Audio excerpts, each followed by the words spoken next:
ಮಾತರ್ಮೇ ಮಾತರಿಶ್ವನ್ನ ಪಿತರತುಲಗುರೋ ಭ್ರಾತರಿಷ್ಟಾಪ್ತಬಂಧೋ ಸ್ವಾಮಿನ್ನ ಸರ್ವಾಂತರಾತ್ಮನ್ನ ಜರ ಇತರ್ಜನ್ಮ ಮೃತ್ಯಾಮಯಾನಾಂ ಗೋವಿಂದೇ ದೇಹಿ ಭಕ್ತಿಂ ಭವತಿ ಚ ಭಗವನ್ನೂರ್ಜಿತಾಂ ನಿರ್ನಿಮಿತ್ತಾಂ ನಿರ್ವ್ಯಾಜಾಂ ನಿಶ್ಚಲಾಂ ಸದ್ಗುಣಗಣ ಬೃಹತೀಂ ಶಾಶ್ವತೀಮಾಚುದೇವ ನಾರಾಯಣಂ ನಮಸ್ಕೃತ್ಯ ನರಂ ಚೈವ ನರೋತ್ತಮಂ ದೇವೀಂ ಸರಸ್ವತೀಂ ವ್ಯಾಸಂ ತತೋ ಜಯಮುದೀರಯೇ ವಿಜಾನತಾಮವಿತ್ತಸ್ಯ ಮಧ್ವಸ್ಯ ಜಗತಿ ಗುರೋಃ ಪೂರ್ವಾಚಾರ್ಯಮಹಿಷ್ಟಾಯ ವಿದ್ಮಹೇ ಪೂರ್ಣಾನಂದಾಯ ಧೀಮಹಿ ತನ್ನೋ ವ್ಯಾಸ ಪ್ರಚೋದಯಾತ್.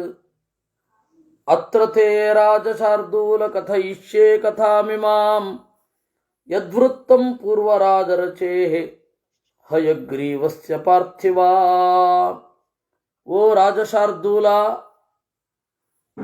ರಾಜರಲ್ಲಿ ಅಗ್ರಗಣ್ಯನೇ, ನಿನಗೊಂದು ಕಥೆ ಹೇಳ್ತೇನೆ. ಈ ಕಥೆ ಯಾರ್ದು? ಹಯಗ್ರೀವ ಅನ್ನುವ ರಾಜರ್ಷಿಯದ್ದು ಅಂತ ವೇದವ್ಯಾಸರು ಧರ್ಮರಾಜನಿಗೆ ಈ ಕಥೆಯನ್ನು ಹೇಳ್ತಾ ಇದ್ದಾರೆ. ಶತ್ರುನ್ ಹತ್ವಾ ಹತಸ್ಯಾಜೌ ಶೂರಸ್ಯ ಕೃಷ್ಟಕರ್ಮಣಃ ಅಸಹಾಯಸ್ಯ ವೀರಸ್ಯ ನಿರ್ಜಿತಸ್ಯ ಯುಧಿಷ್ಠಿರ. ಶತ್ರುಗಳನ್ನು ಕೊಂದು ಅದೇ ಯುದ್ಧದಲ್ಲಿ ತಾನೂ ಸತ್ತು ಅಸಹಾಯ ಶೂರನೊಬ್ಬ ಇದ್ದ, ಅವನ ಹೆಸರು ಹಯಗ್ರೀವ ಅಂತ. ಯತ್ಕರ್ಮ ವೈ ನಿಗ್ರಹೇ ಶಾತ್ರವಾಣಾಂ ಯೋಗ್ಯಶ್ಚಾಗ್ರ್ಯಃ ಪಾಲನೆ ಮಾನವಾನಾಂ ಕೃತ್ವಾ ಕರ್ಮ ಪ್ರಾಪ್ಯ ಕೀರ್ತಿಂ ಪ್ರಯುದ್ಧೇ ವಾಜಿಗ್ರೀವೋ ಮೋದತೆ ಸ್ವರ್ಗಲೋಕೆ. ಶತ್ರುಗಳನ್ನು ನಿಗ್ರಹ ಮಾಡಿ ಇವತ್ತಿಗೂ ಕೂಡ ಅವನು ಒಳ್ಳೆ ಲೋಕವನ್ನು ಹೊಂದಿ ಸುಖವಾಗಿ ಇದ್ದಾನೆ. ಅವನ ಹೆಸರನ್ನು ಜನರೆಲ್ಲ ಇವತ್ತಿಗೂ ನೆನಪಿಸಿಕೊಳ್ಳುತ್ತಾರೆ. ಸ್ವರ್ಗಲೋಕದಲ್ಲಿ ಅವನು ಸುಖವಾಗಿಯೂ ಇದ್ದಾನೆ. ಇಲ್ಲಿ ಕೀರ್ತಿ ಎಂಬ ಸುಖ, ಅಲ್ಲಿ ಸ್ವರ್ಗಲೋಕದ ಸುಖ. ಸಂತ್ಯಕ್ತಾತ್ಮ ತಮರೇ ಚಾತತಾಯಿ ಶತ್ರೈಶ್ಚಿನ್ನೋ ದಸ್ಯುಭಿರ್ಯುಧ್ಯಮಾನಃ ಅಶ್ವಗ್ರೀವಃ ಪುಣ್ಯಶೀಲೋ ಮಹಾತ್ಮ ಸಂಸಿದ್ಧಾತ್ಮ ಮೋದತೆ ದೇವಲೋಕೆ. ಸಂತ್ಯಕ್ತಾತ್ಮ, ತನ್ನ ಶರೀರವನ್ನೇ ಪಣಕ್ಕಿಟ್ಟು ಆತತಾಯಿಯಾಗಿ ಕಳ್ಳರೊಡನೆ ಯುದ್ಧ ಮಾಡ್ತಾ ಇವತ್ತಿಗೂ ಆ ಸುಖವನ್ನು ನೆನೆದು, ಆ ಯುದ್ಧವನ್ನು ನೆನೆದು ಸುಖಿಯಾಗಿದ್ದಾನೆ. ಧನುರ್ಯೂಪೋ ರಶನಾಜ್ಯಾಶರಸೃಕ್ ಸ್ರುವ ಖಡ್ಗೋ ರುಧಿರಂ ಯತ್ರ ಚಾಜ್ಯಂ ರಥೋ ವೇದಿಕ್ಕಾಮಗೋ ಯುದ್ಧಮಗ್ನಿ ಚಾತುರ್ಹೋತ್ರಂ ಚತುರೋ ವಾಜಿಮುಖ್ಯಾ. ಧನುರ್ಯೂಪ, ಯೂಪ ಅಂದರೆ ಬಲಿಗಂಬ. ಈ ಯುದ್ಧ ಎಂಬ ಯಜ್ಞದಲ್ಲಿ ಬಲಿಗಂಬ ಯಾವುದು ಅಂತಂದರೆ ಬಿಲ್ಲು. ಆ ಕುದುರೆಯನ್ನ ಕಟ್ಟಿ, ಕೆಲವೊಮ್ಮೆ ಕತ್ತೆಯನ್ನ ಕಟ್ಟಿ ಕುಂಡವನ್ನು ಮಾಡಲಿಕ್ಕೆ ಮಣ್ಣನ್ನು ತರ್ತಾರೆ. ಆ ರಶನ ಇದೆಯಲ್ಲ, ರಶನ ಅಂದರೆ ಹಗ್ಗ, ಅದ್ಯಾವುದು ಇಲ್ಲಿ ಅಂತಂದರೆ ಜ್ಯಾ, ಬಿಲ್ಲಿನ ನೇಣು. ಶರಸೃಕ್, ಸೃಕ್ ಮತ್ತು ಸ್ರುವ ಅಂತ ಎರಡು ಉಂಟು. ನೀವು ಹೋಮ ಮಾಡುವಾಗ ನೋಡಿರಬಹುದು, ಸೃಕ್ ಮತ್ತು ಸ್ರುವ ಅಂತ. ಆ ಸೃಕ್ ಸ್ರುವಗಳು ಯಾವುದು ಅಂತಂದರೆ ಬಾಣವೇ ಸೃಕ್, ಖಡ್ಗವೇ ಸ್ರುವ. ರುಧಿರಂ ಯತ್ರ ಚಾಜ್ಯಂ, ಈ ಯುದ್ಧ ಎಂಬ ಯಜ್ಞದಲ್ಲಿ ರಕ್ತ ಅನ್ನೋದು ತುಪ್ಪದ ರೀತಿ. ರಥೋ ವೇದಿಹಿ, ಯಜ್ಞಕುಂಡ ಯಾವುದು ಅಂದರೆ ರಥ. ಯುದ್ಧವೇ ಅಗ್ನಿ. 4 ಜನ ಪುರೋಹಿತರು ಬೇಕಲ್ಲಪ್ಪ ಯುದ್ಧ ಯಜ್ಞ ಅಂತಂದ್ರೆ.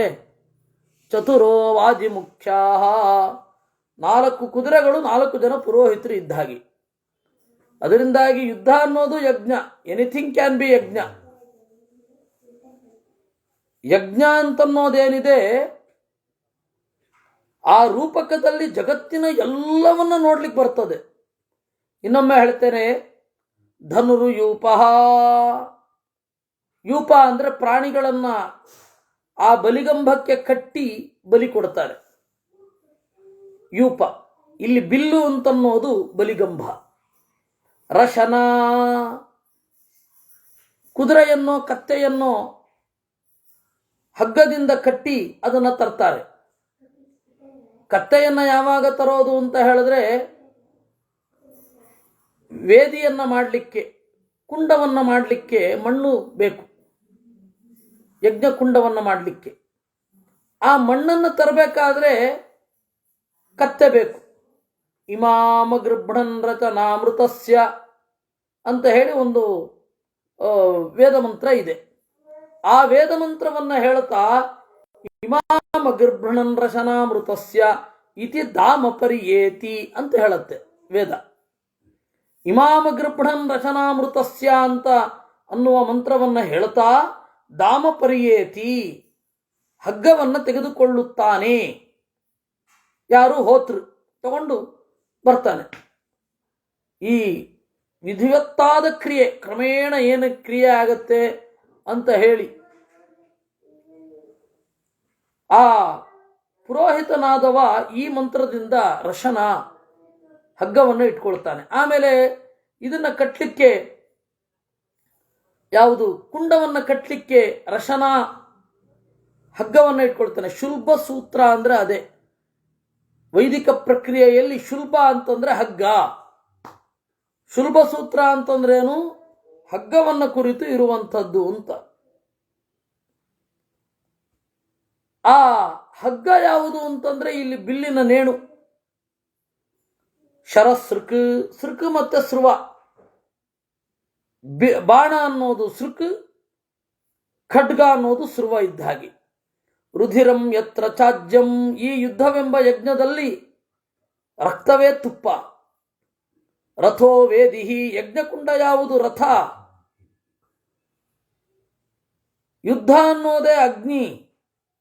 ಚಾತುರೋ ಹೋತ್ರಂ ಚತುರೋ ವಾಜಿ ಮುಖ್ಯಾ, 4 ಕುದುರೆಗಳು 4 ವೇದದ ಪ್ರತಿನಿಧಿಗಳಾದ ಪುರೋಹಿತರಿದ್ದ ಹಾಗೆ.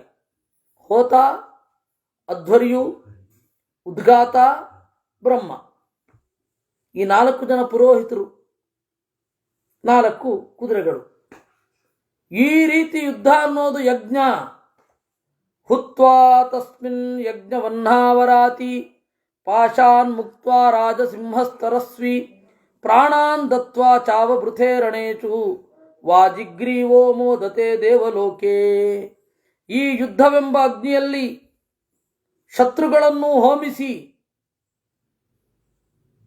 ತನ್ನ ಅಭಿಮಾನವೆಂಬ ಪಾಶಗಳನ್ನು ತೊರೆದು ತನ್ನ ಪ್ರಾಣವನ್ನೂ ಆಹುತಿ ಕೊಟ್ಟು ಮರಣವೆಂಬ ಅವಭೃತವನ್ನ ಮಾಡಿದವ. ಉಪನಿಷತ್ತು ಹೇಳುತ್ತೆ ಮರಣಮವಭೃತ ಅಂತ. ಈ ಜೀವನದ ಕಡೆಯ ಸ್ಥಾನ ಯಾವುದು ಅಂತಂದ್ರೆ ಜೀವನವೆಂಬ ಯಜ್ಞದ್ದು ಮರಣಂ ಅವಭೃತ ಅಂತ. ಆ ಅವಭೃತವನ್ನ ಅವನು ಮಾಡಿದ್ದಾನೆ. ವಾಜಿಗ್ರೀವೋ ಮೋದತೆ ದೇವಲೋಕೆ. ನಮ್ಮಲ್ಲಿ ಯಾವುದೂ ಪೂಜೆಯಾಗುತ್ತೆ.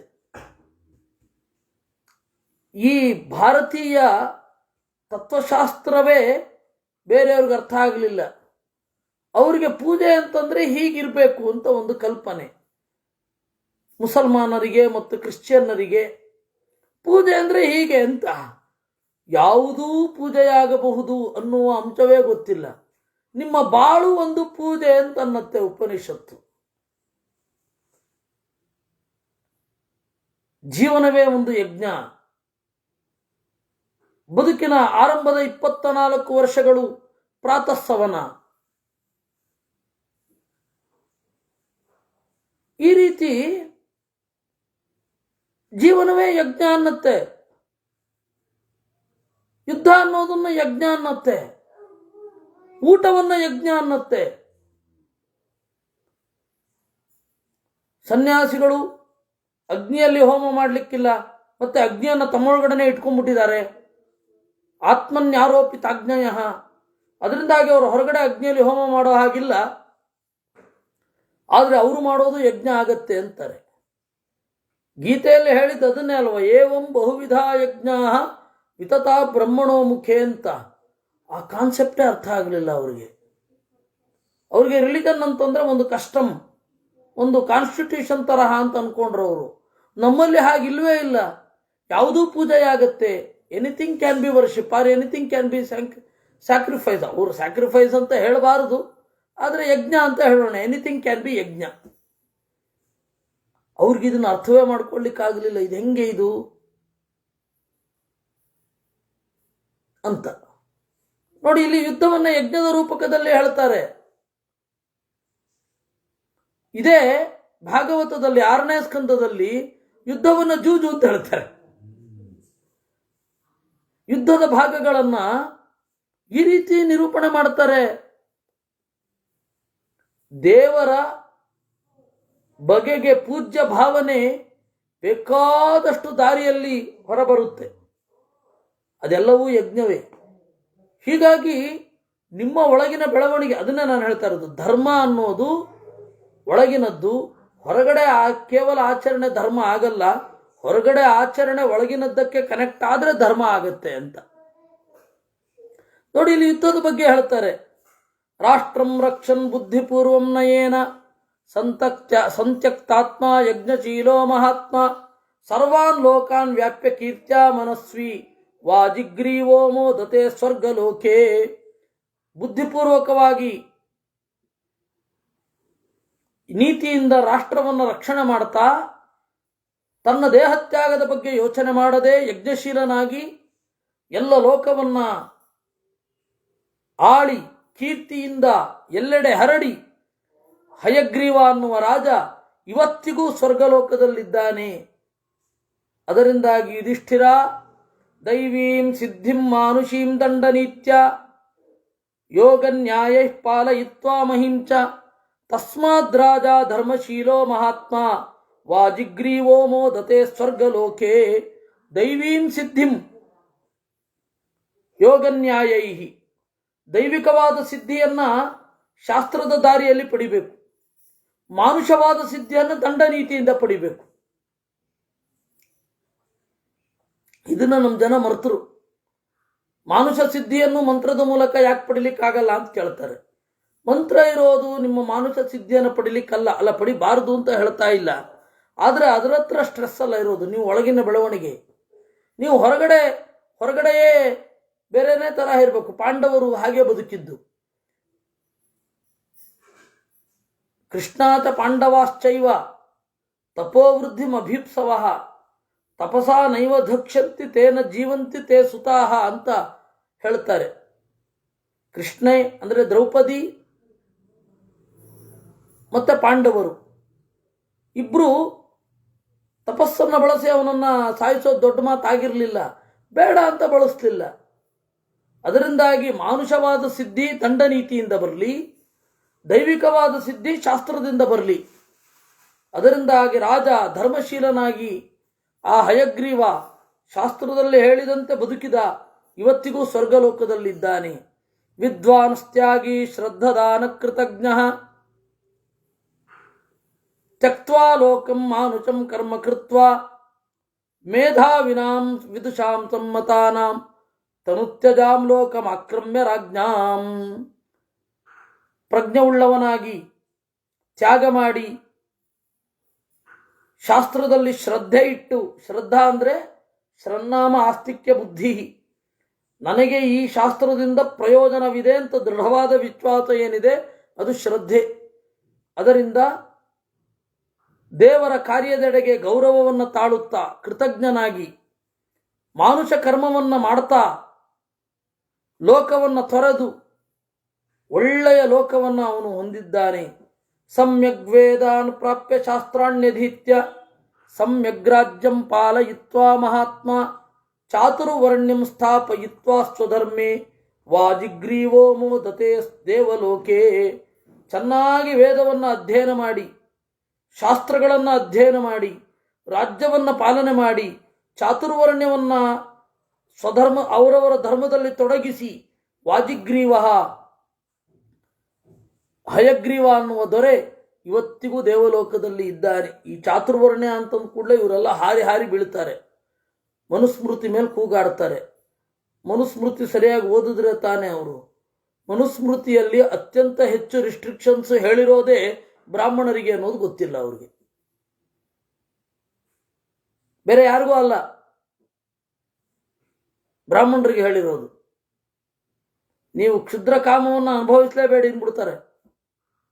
ಹೆಚ್ಚು ಕಷ್ಟದ ಜೀವನವನ್ನು ಹೇಳಿರೋದೇ ಮನುಸ್ಮೃತಿ. ಅದೊಂದು ಕಾನೂನು. ಒಂದು ಕಾಲದ ಕಾನೂನು ಇನ್ನೊಂದು ಕಾಲಕ್ಕೆ ಅಪ್ರಸ್ತುತವಾಗಿಯೋ ಕ್ರೂರವಾಗಿಯೋ ಕಂಡೇ ಕಾಣುತ್ತೆ. ಯಾಕೆ ಇವತ್ತಿನ ಕಾನೂನುಗಳು ನಾನು ತೋರಿಸ್ಲಿಯಾ?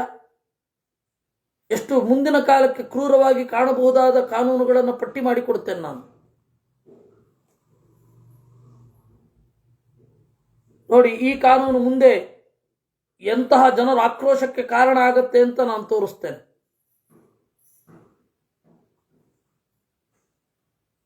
ಅದರಿಂದ ಕಾನೂನು ಅವತ್ತಿನ ಕಾಲದ ಜೀವನ ಶೈಲಿಗೆ ಅದಿರುತ್ತೆ, ನ್ಯಾಯ ಬೇರೆ ಇರುತ್ತೆ. ಅದರಿಂದ ಚಾತುರ್ವರ್ಣ್ಯ ಅಂದರೆ ಏನೋ ಮಾಡಬಾರದ ಅಪರಾಧ ಅಂತ. ಇವರು ಬುದ್ಧ ಅಂತಾರಲ್ಲ, ಬುದ್ಧನ ಸಾಹಿತ್ಯ ಓದಿ ನೀವು, ಅಲ್ಲಿಯೂ ಚಾತುರ್ವರ್ಣ್ಯವನ್ನೇ ಹೇಳಿರೋದು. ಜೈನರ ಸಾಹಿತ್ಯವನ್ನು ಓದಿ, ಅಲ್ಲಿಯೂ ಚಾತುರ್ವರ್ಣ್ಯವನ್ನೇ ಹೇಳಿರೋದು. ಇವರನ್ನು ಕೋಟ್ ಮಾಡ್ತಾರೆ, ಮನುಷ್ಯ ಜಾತಿ ತಾನೊಂದೆವಲಂ ಅಂತ. ಅದು ನಿಜವಾದ ಅರ್ಥ ಏನು ಗೊತ್ತಾ? ಬ್ರಾಹ್ಮಣನಾದವನು ತಪಸ್ವಾಧ್ಯಾಯರತನಾಗಿ ಜೈನ ಧರ್ಮವನ್ನು ಒಪ್ಪಬೇಕು, ಕ್ಷುಲ್ಲಕವಾದ ಕಾಮನೆಗಳನ್ನು ತೊರೆಯಬೇಕು, ವೈರಾಗ್ಯದಿಂದ ಇರಬೇಕು. ಅವನಿಲ್ಲದೆ ಹೋದರೆ ಅವನು ಬ್ರಾಹ್ಮಣ ಅಲ್ಲ. ಕ್ಷತ್ರಿಯ ಪಾಲನೆ ಮಾಡಬೇಕು, ವೈಶ್ಯರು ವ್ಯಾಪಾರ ಮಾಡಬೇಕು. ಹಾಗಿಲ್ಲದೆ ಹೋದರೆ ಎಲ್ಲರೂ ಒಂದೇ ತಾನೇ ಅಂತ ಅದಿರೋದು. ಇವರು ಅದನ್ನ ಮನುಷ್ಯ ಜಾತಿ ಅದೊಂದೇ ಓದಿರೋದು. ಇವರು ಅದ್ರ ಹಿಂದೆ ಏನಿದೆ ಅಂತ ಓದಿಲ್ಲ. ಮನುಷ್ಯ ಜಾತಿ ತಾನೊಂದೇ ವಲಂ ಅಂದರೆ ಮನುಷ್ಯರೆಲ್ಲ ಒಂದೇ ಅಂತ ಪಂಪನ ಅಭಿಪ್ರಾಯವೇ ಅಲ್ಲ. ತುಂಡು ಓದುಗರು ಅಂತ ಹೇಳ್ತಾರೆ. ಪಾಪ ಅವನು ಕಾವೇರಿಯಿಂದ ಗೋದಾವರಿಯ ಮಾಗಿದ್ದ ನಾಡು ಅಂತ ಹೇಳ್ತಾನೆ ಶ್ರೀ ವಿಜಯ ಕವಿರಾಜ ಮಾರ್ಗದಲ್ಲಿ. ಕುರಿತೋದದೆಯಂ ಪರಿಣತರ ವೀರರ ಸುಭಟರ್ಕಳ್ ಸ್ವಾಭಿಮಾನಿಗಳ್ ಅಂತ ಕನ್ನಡಿಗರ ಬಗ್ಗೆ. ಇವತ್ತು ನೋಡ್ತಾ ಇದ್ರೆ ನಮಗೆ ಅದು ಒಂದಂತೂ ಕರೆಕ್ಟ್. ಏನು? ಕುರಿತೋದದೆಯುಂ ಪರಿಣತರ್. ಓದದೇನೆ ಜಾಣರಾಗಿ ಹೋಗಿದ್ದಾರೆ ಎಲ್ಲ. ಓದಿದ್ರೆ ಗೊತ್ತಾಗುತ್ತೆ, ಅಲ್ಲಿ ಬೇರೆನೇ ಇರೋದು.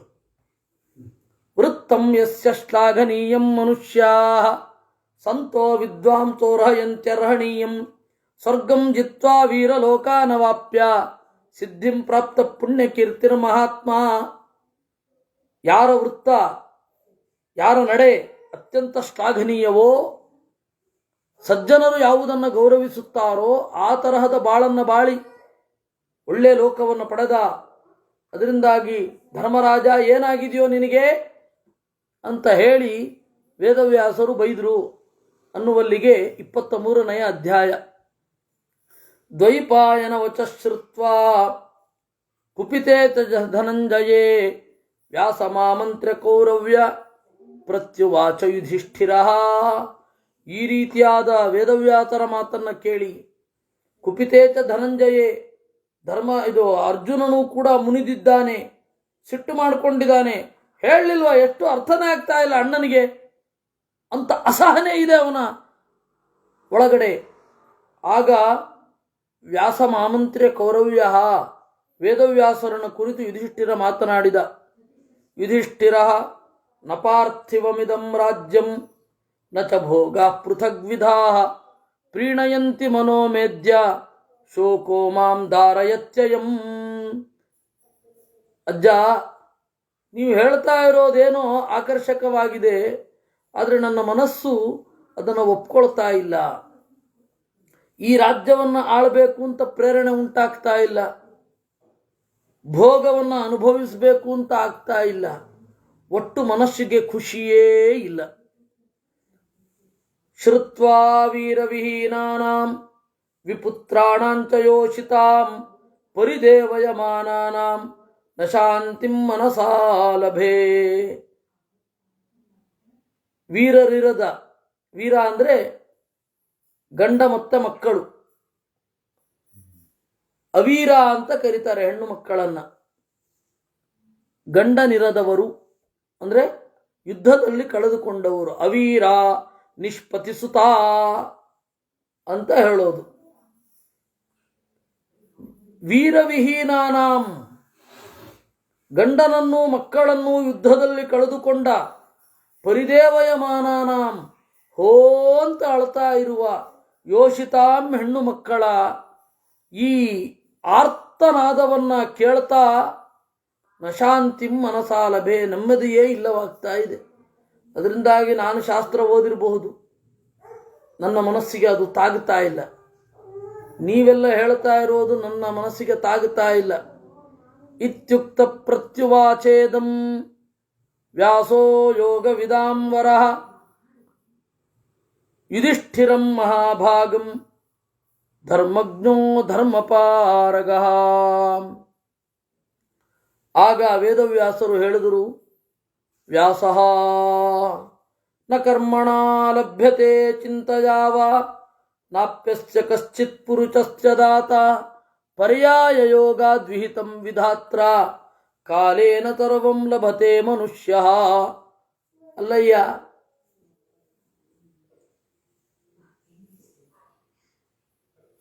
ನಾವು ಈ ತರಹದ ಒಂದು ದೊಡ್ಡ ಸೈನ್ಯವನ್ನು ನಾಶ ಮಾಡಬೇಕು ಅಂತ ಅಂದುಕೊಂಡ್ರೂ ಕರ್ಮದಿಂದ ಮಾಡಲಿಕ್ಕಾಗತ್ತೆ ಅಂತ ಇಲ್ಲ. ನಾವು ನಾಳೆ ಒಂದು ವೇಳೆ ಸಂಕಲ್ಪ ಮಾಡ್ತೇವೆ ಅಂತ ಅಂದುಕೊಳ್ಳೋಣ, ಬೆಂಗಳೂರಿನ ಮುಕ್ಕಾಲು ಭಾಗದ ಜನರನ್ನು ತೆಗೆದು ಬಿಡೋಣ ಅಂತ. ಆಗತ್ತಾ? ನ ಕರ್ಮಣ ಲಭ್ಯತೆ. ಇಲ್ಲ, ಸ್ಟ್ರಾಟಜಿ ಮಾಡೋಣ, ಎಲ್ಲರಿಗೂ ವಿಷ ಬೆರೆಸಿದ ತರಕಾರಿಗಳನ್ನು ಕೊಡೋಣ. ಓಹೋ ಚಿಂತಯಾವ ನಾಪ್ಯಸ್ಯ ಕಶ್ಚಿತ್ ಪುರುಷಸ್ಯ ದಾತ. ಇದೇನು ಮಾಡಿದ್ರೂ ಒಬ್ಬನಿಗೆ ಕೆಟ್ಟದ್ದನ್ನು ಕೊಡ್ಲಿಕ್ಕಾಗಲ್ಲ. ಪರ್ಯಾಯ ಯೋಗ ದ್ವಿಹಿತಂ ವಿಧಾತ್ರ, ಸುಖ ಆದ್ಮೇಲೆ ದುಃಖ, ದುಃಖ ಆದ್ಮೇಲೆ ಸುಖ ಬರಬೇಕು ಅಂತ ದೈವ ಅಂದುಕೊಂಡ್ರೆ ಕಾಲೇನ ಸರ್ವಂ ಲಭತೆ ಮನುಷ್ಯ, ಆ ಕಾಲ ಸಂಕಲ್ಪಕ್ಕೆ ಅನುಗುಣವಾಗಿ ಎಲ್ಲವನ್ನ ಪಡಿತಾನೆ. ನಾವು ನೀವು ಅಂದುಕೊಂಡ್ರೆ ಆಗತ್ತಾ? ಯಾವುದಾದ್ರೊಬ್ಬ ಮನುಷ್ಯ ಸಂಕಲ್ಪ ಮಾಡಿದ್ರೆ ಆಗತ್ತಾ? ಏನೂ ಆಗಲ್ಲ. ಹಿಟ್ಲರು ಸಾಯುವಾಗ ತಾನು ಸಾಯುವ ಮೊದಲು ಹೇಳಿದ, ನಮಗೆ ಇವತ್ತು ಉಪಲಬ್ಧವಿರುವ ಮಾಹಿತಿಯ ಪ್ರಕಾರ ನಾ ಹೇಳ್ತಾ ಇರೋದು, ನನ್ನ ಜೊತೆಗೆ ಇಡೀ ಜರ್ಮನ್ ಜನತೆ ಸತ್ತೋಗ್ಬೇಕು, ಬಾಂಬಿನಿಂದ ತಪ್ಪಿಸಿಕೊಳ್ಳಿಕ್ಕಾಗಿ ಎಲ್ಲರೂ ಕೂಡ ರೈಲ್ವೆ ಸುರಂಗಗಳಲ್ಲಿ ಇದ್ದಾರೆ, ಎಲ್ಲರನ್ನ ನೀರು ಬಿಟ್ಟುಬಿಡಿ, ಸಾಯಿಸಿಬಿಡಿ, ನನ್ನ ಜೊತೆಗೆ ಇಡೀ ಜರ್ಮನ್ನರು ಸಾಯಬೇಕು ಅಂತ ಅನ್ಕೊಂಡಿದ್ದ ಅವನು. ತನ್ನವ್ರನ್ನೂ ಕೊಲ್ಲಿಕ್ಕಾಗಲಿಲ್ಲ. ಬಹಳ ಶಕ್ತನಾದಾಗ ಯಹೂದಿಗಳನ್ನು ಸಾಯಿಸಬೇಕು ಅಂತ ಕಾನ್ಸಂಟ್ರೇಷನ್ ಕ್ಯಾಂಪ್ ಮಾಡಿದ, ಅವರು ಸಾಯಲಿಲ್ಲ ಪೂರ್ತಿ. ಭೂಮಿಯ ಮೇಲೆ ಯಾರು ಇರಲೇಬಾರದು ಅಂತ ಸಂಕಲ್ಪ ಮಾಡ್ದ ಯಹೂದಿಗಳು, ಉಳ್ಕೊಂಡ್ರು ಅವರು. ನಾನು ಸತ್ತಮೆ, ನಾನು ಸಾಯ್ತಾ ಇರ್ಬೇಕಾದ್ರೆ ಯಾವ ಜರ್ಮನ್ನರು ಉಳಿಬಾರದು ಅಂತ ತನ್ನವರನ್ನು ಸಾಯಿಸ್ತೇನೆ ಅಂತ ಸಂಕಲ್ಪ ಮಾಡ್ದ, ಅವರು ಉಳಿದ್ರು. ಸೊ ಕಾಲ ಏನನ್ನ ಕೊಡುತ್ತೋ ಮನುಷ್ಯ ಅದನ್ನು ತಗೊಳ್ಬೇಕು. ನೀನು ಮಾಡಿದಿ ಅಂತನ್ನುವ ಅಭಿಮಾನ ಬೇಡ. ನ ಬುದ್ಧಿಶಕ್ತ್ಯಾಧ್ಯಯನೇನ ಚಕ್ಯಂ ಪ್ರಾಪ್ತಂ ವಿಶೇಷಂ ಮನುಜೈರ ಕಾಲೇ ಮೂರ್ಖೋಪಿ ಚಾಪ್ನೋತಿ ಕದಾಚಿದರ್ಥಾನ್ ಕಾಲೋ ಹಿ ಸರ್ವಂ ಪುರುಷಸ್ಯ ದಾತ. ಬುದ್ಧಿಶಕ್ತ್ಯ, ಚೆನ್ನಾಗಿ ಬುದ್ಧಿಯನ್ನು ಯೂಸ್ ಮಾಡಿದರೆ, ಅಧ್ಯಯನೇನ ಶಕ್ಯಂ, ಅಧ್ಯಯನ ಮಾಡಿದರೆ ಏನನ್ನಾದರೂ ಹೊಂದಲಿಕ್ಕಾಗತ್ತಾ? ಪ್ರಾಪ್ತುಂ ವಿಶೇಷಂ ಅನುಜೈ, ಏನೋ ಒಂದು ಯಾರಿಗೂ ಸಿದ್ಧಿಸತ್ತನ್ನ ನಾನು ಸಿದ್ಧಿಸಿಕೊಳ್ತೇನೆ ಅಂತ ಅಧ್ಯಯನ ಮಾಡಿದ್ರಾಗಲ್ಲ, ಬುದ್ಧಿಶಕ್ತಿಯನ್ನು ಬಳಸಿದ್ರಾಗಲ್ಲ. ಅಕಾಲೇ, ಕಾಲ ಬರಲಿಲ್ಲ ಅಂದರೆ ಏನನ್ನು ಮಾಡಲಿಕ್ಕೂ ಆಗಲ್ಲ. ಈ ಬುದ್ಧಿಲದ್ದಿ ಜೀವಿಗಳೆಲ್ಲ ಒಂದು ಕೇಳ್ತಾರೆ, ಮಾಟ ಮಾಡ್ತಿರಲ್ಲಪ್ಪ, ಆ ಮಾಟದಿಂದ ಸುಮ್ಮನೆ ಯಾಕೆ ಸೈನ್ಯ ಬೇಕು, ಪಾಕಿಸ್ತಾನದವ್ರ ಮೇಲೆ ಮಾಟ ಮಾಡಿಬಿಡಿ ಸತ್ತೋಗ್ಬಿಡ್ಲಿ ಅಂತ. ಆಗಲ್ಲ ಅದು. ಯಾಕೆ ಅಂದರೆ ಅದನ್ನು ಮಾಡುವ ಸಿದ್ಧಿ ಇರುವವರಿಗೆ ಆ ಮನಸ್ಸೇ ಬರಲ್ಲ, ದೇಶದಿಂದ ಆಚೆ ಇರುವವರನ್ನು ಕೊಲ್ಲಬೇಕು ಅಂತ. ಒಳಗಡೆಯಿಂದ ಬುದ್ಧಿ ಲಾಕ್ ಮಾಡಿಬಿಟ್ಟಿರ್ತಾನೆ ದೇವರು.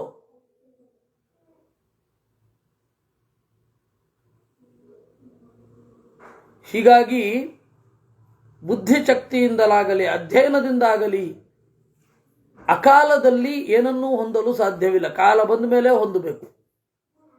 ಮೂರ್ಖೋಪಿ ಚಾಪ್ನೋತಿ ಕದಾಚಿದರ್ಥಾನ್, ಒಬ್ಬ ಶಾಥ ದಡ್ಡ, ಅವನೂ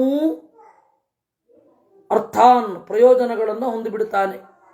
ಕಾಲೋ ಹಿ ಸರ್ವಂ ಪುರುಷಸ್ಯ ದಾತ, ಪುರುಷನಿಗೆ ಎಲ್ಲವನ್ನ ಕೊಡುತ್ತೆ ಕಾಲ.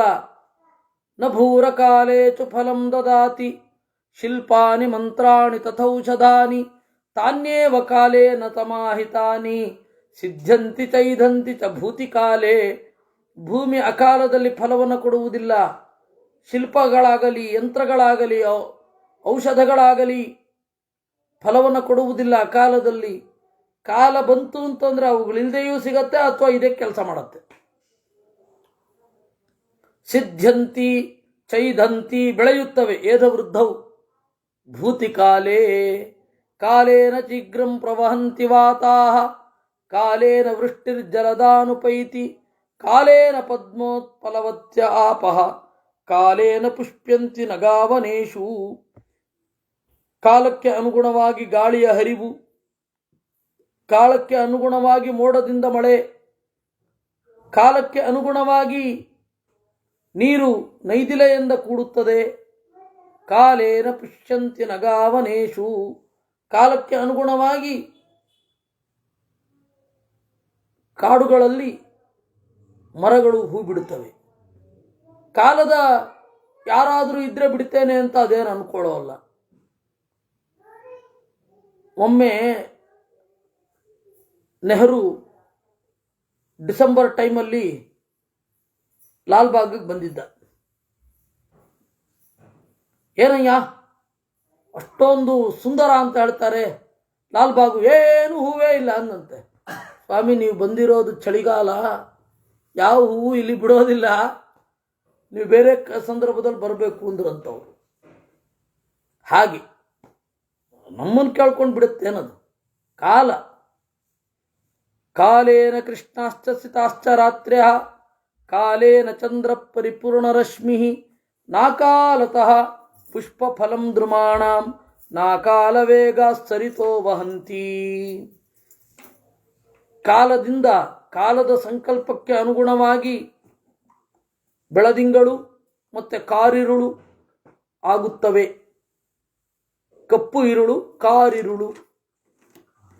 ತಿಂಗಳು ಅಂದರೆ ಸಾಕು, ಬೆಳದಿಂಗಳು ಅಂತ ಹೇಳಬೇಕಾಗಿಲ್ಲ. ತಿಂಗಳು ಅಂದ್ರೇನೆ ಬೆಳ್ಳಗಿದೆ ಅಂತ, ಆದರೂ ಏನೋ ಬೆಳದಿಂಗಳು ಅಂತ ನಾವು ಕನ್ನಡದವರು ಹೇಳ್ಕೊಂಡು ಬಂದಿದ್ದೀವಿ.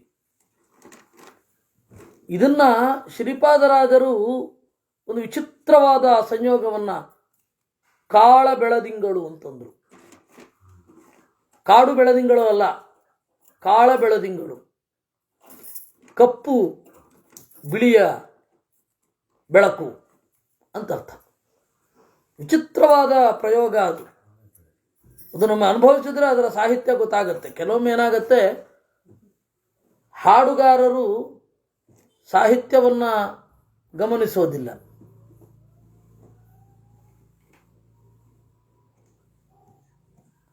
ಪಂಡಿತಾ ಪದಮಿಚ್ಛಂತಿ ರಾಗಮಿಚ್ಛಂತಿ ಗಾಯನಾಹ,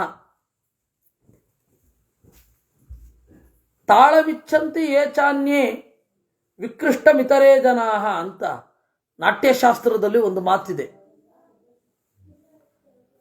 ಪಂಡಿತಾ ಪದಮಿಚ್ಛಂತಿ, ಸಾಹಿತ್ಯದಲ್ಲಿ ಒಲವಿರುವವರು ಆ ಸಾಹಿತ್ಯವನ್ನು ಆಸ್ವಾದನೆ ಮಾಡಲಿಕ್ಕೆ ಅಂತ ಹೋಗ್ತಾರೆ. ಆಯ್ತಾ? ರಾಗಮಿಚ್ಛಂತಿ ಗಾಯನಾಹ, ತಾಳ ಲಯ ಇವುಗಳು ಅವರಿಗೆ ಮುಖ್ಯ.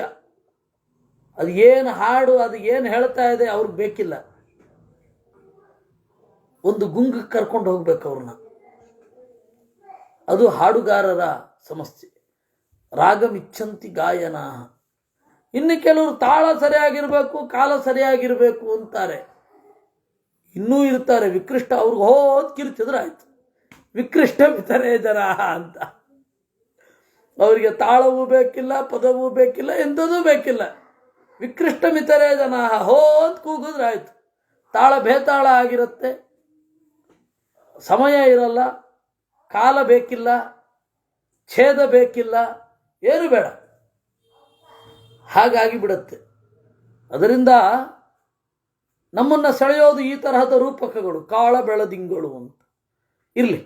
ಕಾಲೇನ ಕೃಷ್ಣಾಶ್ಚ ಸಿತಾಶ್ಚ ರಾತ್ರ್ಯ, ಮರಳಿ ಬರೋದಾದರೆ ಕಾಲನ ಸಂಕಲ್ಪದಿಂದ ಕಾರಿರುಳು, ತಿಂಗಳು, ರಾತ್ರಿಗಳು ಮೂಡುತ್ತವೆ.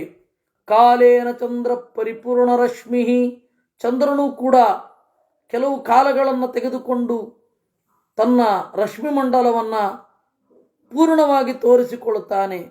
ನಾಕಾಲತಃ ಪುಷ್ಪಫಲಂ ದ್ರುಮಾಣಂ ನಾಕಾಲ ವೇಗ ಸರಿತೋ ವಹಂತಿ. ಹೂವು ಹಣ್ಣುಗಳು ಅಕಾಲದಲ್ಲಿ ಮೂಡುವುದಿಲ್ಲ, ನದಿ ಅಕಾಲದಲ್ಲಿ ವೇಗವನ್ನು ಪಡೆಯುವುದಿಲ್ಲ. ನಾಕಾಲ ಮತ್ತ ಖಗಪನ್ನಗಾಶ್ಚ ವನದ್ವಿಪಾಶ್ಚೈಲ ಮೃಗಾಶ್ಚ ಲೋಕೆ ನಾಕಾಲತ ಸ್ತ್ರೀಚು ಭವಂತಿ ಗರ್ಭಾ ನಾಯಾಂತ್ಯಕಾಲೇ ಶಿಶಿರೋಷ್ಣವರಚಾ. ಅಕಾಲದಲ್ಲಿ ಖಗಪನ್ನಗಾಹ, ನೆಲದಲ್ಲಿ ತೆವಳುವ ಹಾವು, ಮುಗಿಲಲ್ಲಿ ಹಾರುವ ಹಕ್ಕಿ, ಅಕಾಲದಲ್ಲಿ ಅವುಗಳು ಏನನ್ನೂ ಮಾಡುವುದಿಲ್ಲ.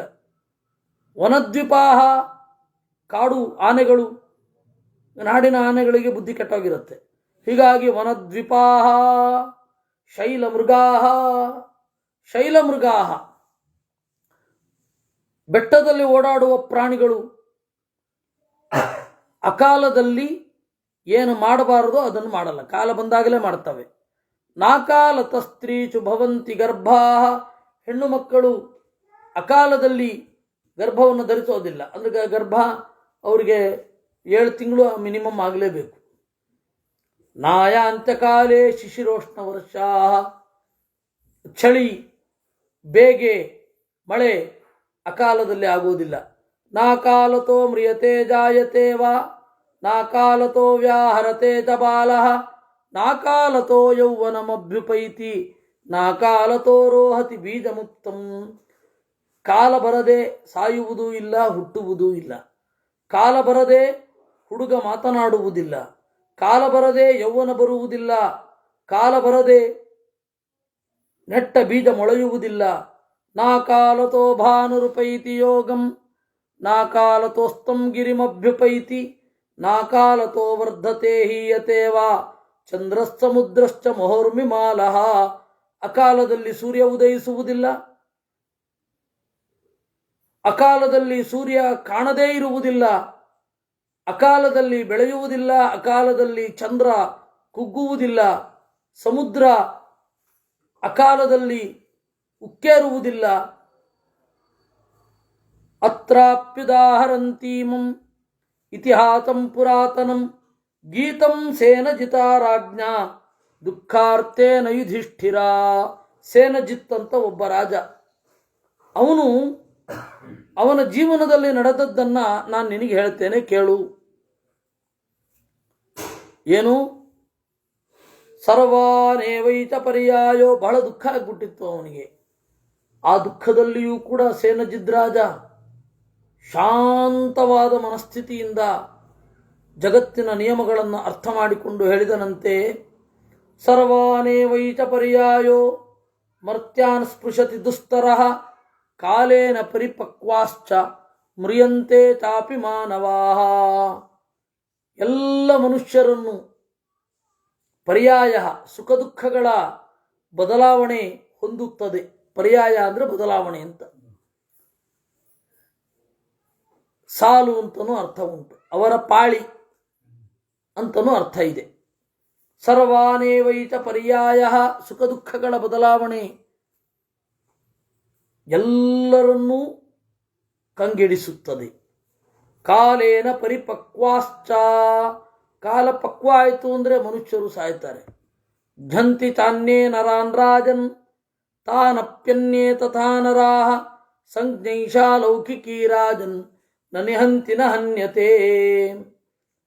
ಎಲ್ಲ ಮನುಷ್ಯರು ಒಬ್ಬರನ್ನ ಒಬ್ಬರು ಕೊಂದುಕೊಳ್ತಾರೆ, ಕೆಲವೊಬ್ಬರು ಸಾಯ್ತಾರೆ. ಸಂಜ್ಞೈಷ ಲೌಕಿಕಿ ರಾಜನ್, ಅದೆಲ್ಲ ಲೋಕದ ಹಿನ್ನೆಲೆಯಲ್ಲಿ ಅವನು ಸಾಯಿಸಿದ, ಇವನು ಸತ್ತ ಅಂತ ಹೇಳ್ತಾರೆ. ಉಭೌತೋ ನ ವಿಜಾನೀತೋ ನಾಯಂ ಹಂತಿ ನಹನ್ಯತೆ ಅಂತ ಗೀತೆ, ಅದರ ತುಣುಕನ್ನೇ ಇಲ್ಲಿಯೂ ಹೇಳ್ತಾರೆ. ಹಂತೀತಿ ಮನ್ಯತೆ ಕಶ್ಚಿತ್ ಹಂತೀತ್ಯಪಿ ತ್ಯಚಾಪರಃ ಸ್ವಭಾವತಸ್ತು ನಿಯತೌ ಭೂತಾನಾಂ ಪ್ರಭವಾಪ್ಯಯೌ. ಕೊಲ್ತಾನೆ ಅಂತ ಕೆಲವರು ಅಂದ್ಕೋತಾರೆ, ಕೊಂದ ಅಂತ ಕೆಲವರು ಅಂದ್ಕೋತಾರೆ. ಸ್ವಭಾವತಸ್ತು ನಿಯತವು, ಜೀವರ ಹುಟ್ಟು ಮತ್ತೆ ಸಾವು ಇನ್ಯಾರೋ ಒಬ್ಬನಿಂದ ನಿಯತವಾಗಿದೆ. ನಷ್ಟೇ ಧನೇವಾ ದಾರೇವಾ ಪುತ್ರೇ ಪಿತರಿವಾಮೃತೆ ಅಹೋ ದುಃಖಮಿತಿ ಧ್ಯಾತ್ವಾ ದುಃಖಸ್ಯ ಅಪಚಿತಿಂ ಚರೇತ್. ಹಣ ಕಳೆದು ಹೋದರೆ, ಹೆಂಡತಿ ಸತ್ರೆ, ಮಕ್ಕಳು ಸತ್ರೆ, ತಂದೆ ಸತ್ರೆ, ಅಯ್ಯೋ ದುಃಖ ಅಂತ ಹೇಳ್ತಾನೆ. ಆ ದುಃಖವನ್ನು ಕ್ರಮೇಣ ಶಮನ ಮಾಡಿಕೊಳ್ತಾನೆ.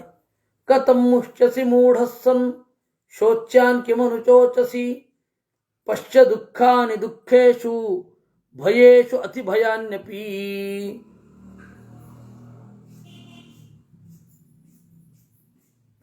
ಇಷ್ಟು ಹೇಳಿ ಅವರು ಹೇಳ್ತಾರೆ, ವೇದವ್ಯಾಸರು, ಅಲ್ಲಯ್ಯ ಮೂಢನಾಗಿ ಏಕೆ ದುಃಖಿಸುತ್ತೀಯ? ಪಶ್ಯ ದುಃಖೇಶು, ದುಃಖಗಳಲ್ಲಿ, ಭಯಗಳಲ್ಲಿ ಒದ್ದಾಡಬೇಡ. ಆತ್ಮಾಪಿ ಚಾಯಂ ನ ಮಮ ಸರ್ವಾಪಿ ಪೃಥಿವೀ ಮಮ ಯಥಾ ಮಮ ತಥಾ ಶೇಷಾಂ ಇತಿ ಪಶ್ಯನ್ನ ಮುಷ್ಯಸಿ. ಈ ದೇಹವೇ ನನ್ನದಲ್ಲ, ಇನ್ನು ಭೂಮಿ ನನ್ನದಾಗುತ್ತದೋ? ಶೋಕಸ್ಥಾನ ಸಹಸ್ರಾಣಿ ಭಯಸ್ಥಾನ ಶತಾನಿ ಚ ದಿವಸೇ ದಿವಸೇ ಮೂಢಂ ಆವಿಶಂತಿನ ಪಂಡಿತಂ. ಶೋಕದ 1000 ಸ್ಥಾನಗಳು, 1000 ಭಯಸ್ಥಾನಗಳು ಮೂಢನನ್ನು ಪ್ರವೇಶಿಸುತ್ತವೆ, ಜ್ಞಾನಿಯನ್ನಲ್ಲ. ಏವಮೇತೆ ಅನಿಕಾಲೇನ ಪ್ರಿಯದ್ವೇಷ್ಯಾಣಿ ಭಾಗತಃ ಜೀವೇಶು ಪರಿವರ್ತಂತೆ ದುಃಖಾನಿ ಚ ಸುಖಾನಿ ಚ. ಅದರಿಂದ ಇದೆಲ್ಲ ಕಾಲ, ಒಂದು ಪ್ರಿಯ ಆಗೋದು, ಇನ್ನೊಂದು ದ್ವೇಷ ಆಗೋದು ಕಾಲದಿಂದ. ನಮಗಿದು ಈಗ ಪ್ರಿಯ ಆಗಿದೆ ಅಂತ ಇಟ್ಕೊಳ್ಳೋಣ, ನಾವೇ ಸತ್ತು ನಮಗೆ ವಿರುದ್ಧವಾದವರಲ್ಲಿ ಹುಟ್ಟಿದ್ರೆ ಇದು ದ್ವೇಷ್ಯ.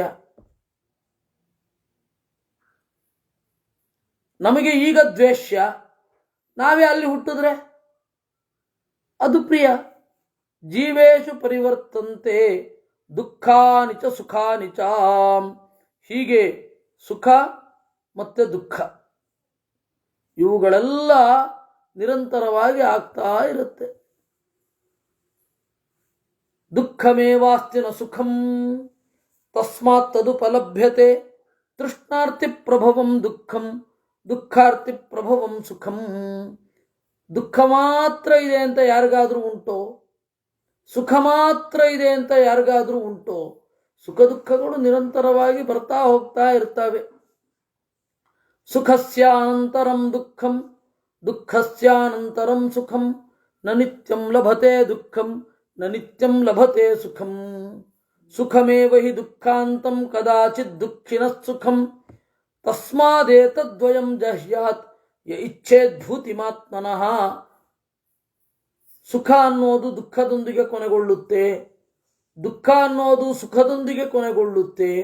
ಅದರಿಂದಾಗಿ ಈ ಎರಡರ ಬಗೆಗೆ ವಿಪರೀತ ಯೋಚನೆ ಮಾಡೋದು ಬಿಡಬೇಕು. ಯನ್ನಿಮಿತ್ತಂ ಭವೇಚ್ಛೋಕಃ ತಾಪೋ ವಾ ದುಃಖಮೇವ ವಾ ಆಯಾಸೋ ವಾ ಯತೋ ಮೂಲಃ ತದೇಕಾಂಗಮಪಿ ತ್ಯಜೇತ್. ಯಾವುದರಿಂದ ಶೋಕ ಆಗತ್ತೆ, ಯಾವುದರಿಂದ ದುಃಖ ಆಗತ್ತೆ, ಯಾವುದರಿಂದ ಆಯಾಸ ಆಗತ್ತೆ, ಅದನ್ನ ಬಿಡಬೇಕು ಅಭಿಮಾನದಿಂದ ಅಂತ. ಸುಖಂ ವಾ ಯದಿ ವಾ ದುಃಖಂ, ಪ್ರಿಯಂ ವಾ ಯದಿ ವಾ ಪ್ರಿಯಂ, ಪ್ರಾಪ್ತಂ ಪ್ರಾಪ್ತಮುಪಾಸೀತ ಹೃದಯೇನಾವಿದೂಯತ. ಅದರಿಂದ ಸುಖ ಆಗಲಿ ದುಃಖ ಆಗಲಿ, ಪ್ರಿಯ ಆಗಲಿ ಅಪ್ರಿಯ ಆಗಲಿ, ಬಂದದ್ದನ್ನು ಬಂದಂತೆ ಸ್ವೀಕರಿಸಬೇಕು. ಈಶದಪ್ಯಂಗದಾರಾಣಾಂ ಪುತ್ರಾಣಾಂ ವಾಚರಂ ಪ್ರಿಯನ್ ತಥೋ ಜ್ಞಾಸ್ಯ ಸಿಕಕ್ಕಸ್ಯ ಕೇನ ವಾ ಕಥಮೇವ ವಾ. ನೀನು ಈ ಹೆಣ್ಣು ಮಕ್ಕಳಿಗೆ, ಕಳೆದುಕೊಂಡವರಿಗೆ, ತಮ್ಮ ಮಕ್ಕಳನ್ನು ಕಳೆದುಕೊಂಡ ಹೆಣ್ಣು ಮಕ್ಕಳನ್ನು ಕುರಿತು ದುಃಖ ಪಡ್ತಾ ಇದ್ದಿ. ಅವರು ಇದೇ ದುಃಖವನ್ನು ಇಟ್ಕೊಂಡಿರ್ತಾರೆ ಅಂತ ಅನ್ಕೊಂಡಿದೆಯೇನು? ಯೇ ಚ ಮೂಢತಮಾಲೋಕೆ ಯೇ ಚ ಬುದ್ಧೇ ಪರಂ ಗತಾಃ ತಯೇವ ಸುಖಮೇಧಂತೆ ಮಧ್ಯ ಕ್ಲೇಶೇನ ಯುಜ್ಯತೆ.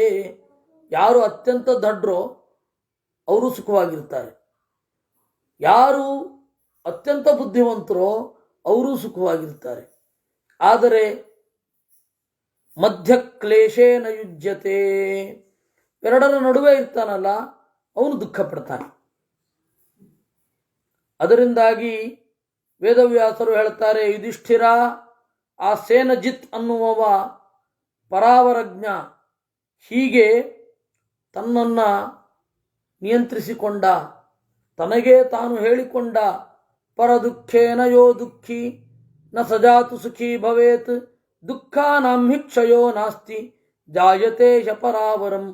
ಬೇರೆಯವರ ದುಃಖದಿಂದ ಅವನು ದುಃಖಿತನಾಗಬಾರದು, ಅವನು ಯಾವತ್ತೂ ಸುಖಿ ಆಗೋಲ್ಲ. ಇಂಪ್ರಾಕ್ಟಿಕಲ್. ಎಲ್ಲರೂ ಸುಖವನ್ನು ಹೊಂದೋ ತನಕ ನಾನು ಸುಖವನ್ನು ಹೊಂದೋದಿಲ್ಲ ಅಂತನ್ನೋದು ಇಂಪ್ರಾಕ್ಟಿಕಲ್. ಅದು ಸಾಧ್ಯವೂ ಇಲ್ಲ. ಋಷಿಗಳು ಆ ರೀತಿ ಅಂದುಕೊಳ್ತಾರೆ. ಋಷಿಗಳಿಗೇನೆ ಆ ತರಹ ಸರ್ವೇ ಜನಾ ಸುಖಿನೋ ಭವಂತು ಅಂತಿರುತ್ತೆ. Is it possible? ಅವ್ರಿಗೆ ಅದು ಸಾಧ್ಯ ಇಲ್ಲ. ಆದರೆ ಅವರ ಮಿದು ಮನಸ್ಸನ್ನು ತೋರಿಸತ್ತಷ್ಟೇ ಅದು. ಈ ಹಲವಾರು ಜನ ಬುದ್ಧರಿದ್ದಾರೆ. ಅದರಲ್ಲಿ ಇಬ್ಬರು, ಅಜಿತಾಭ ಮತ್ತು ಅಮಿತಾಭ ಅಂತ ಇಬ್ಬರು ಬುದ್ಧರು. ಅಮಿತಾಭ ಅನ್ನೋದು ಬುದ್ಧನ ಹೆಸರು, ಗೊತ್ತಾಯ್ತಾ? ಅವರಪ್ಪ ಹರಿವಂಶರಾಯ. ಆದರೆ ಬೌದ್ಧರಿಂದ ಬಹಳ ಆಕೃಷ್ಟನಾಗಿ ಮಗನಿಗೆ ಅಮಿತಾಭ ಅಂತ ಇಟ್ಟ. ಅದು ಬುದ್ಧನ ಹೆಸರು. ಅಂದರೆ ಅವನದೇ ಅಭಿಪ್ರಾಯದಲ್ಲಿ ಇಟ್ಟಿದ್ದು ಅಂತ ಇಟ್ಕೊಳ್ಳಿ. ಆ ಅಮಿತಾಭ ಬುದ್ಧನದ್ದೊಂದು ಪ್ರಸಿದ್ಧವಾದ ಸ್ಟೇಟ್ಮೆಂಟ್ ಉಂಟು. ಭೂಮಿಯ ಕಟ್ಟೆಕಡೆಯ ಜೀವಿ ಮುಕ್ತನಾಗೋ ತನಕ ನಾನು ಮುಕ್ತಿಯನ್ನು ಸ್ವೀಕಾರ ಮಾಡೋಲ್ಲ, ಜನರಿಗಾಗಿ ನಾನು ತೊಂದರೆ ಅನುಭವಿಸ್ತೇನೆ ಅಂತ. ಹೀಗಾಗಿ Amitabha is greater than Gautama Buddha ಅಂತ ಒಂದು ಬೌದ್ಧರಲ್ಲಿ ಒಂದು ಮಾತಿದೆ. ಆದರೆ ಅದು ಪ್ರಾಕ್ಟಿಕಲ್ಲ. ಅವನು ಯಾವತ್ತೂ ಸುಖಿ ಆಗಲ್ಲ ಅಂತಾರೆ ವೇದವ್ಯಾಸರು. ಪರ ದುಃಖೇನ ಯೋ ದುಃಖಿ ನ ಸಜಾತು ಸುಖಿ ಭವೇತ್, ದುಃಖಾನಾಂ ಹಿ ಕ್ಷಯೋ ನಾಸ್ತಿ ಜಾಯತೆ ಶಪರಾವರಂ. ಸುಖಂಚ ದುಃಖಂಚ ಭವಾಭವೌ ಚ ಲಾಭಾಲಾಭೌ ಮರಣಂ ಜೀವಿತಂಚ ಪರ್ಯಾಯತಃ ಸರ್ವಮಿಹಾಪ್ನುವಂತಿ ತಸ್ಮಾನ್ನ ಮುಶ್ಚೇನ್ನ ಚ ಸಂಪ್ರಹರ್ಷ್ಯೇತ್. ಸುಖ ಆದ್ಮೇಲೆ ದುಃಖ, ದುಃಖ ಆದ್ಮೇಲೆ ಸುಖ. ಸಂಪತ್ತು ಬಂದ ಮೇಲೆ ವಿಪತ್ತು, ವಿಪತ್ತಿನ ಜೊತೆಗೆ ಸಂಪತ್ತು.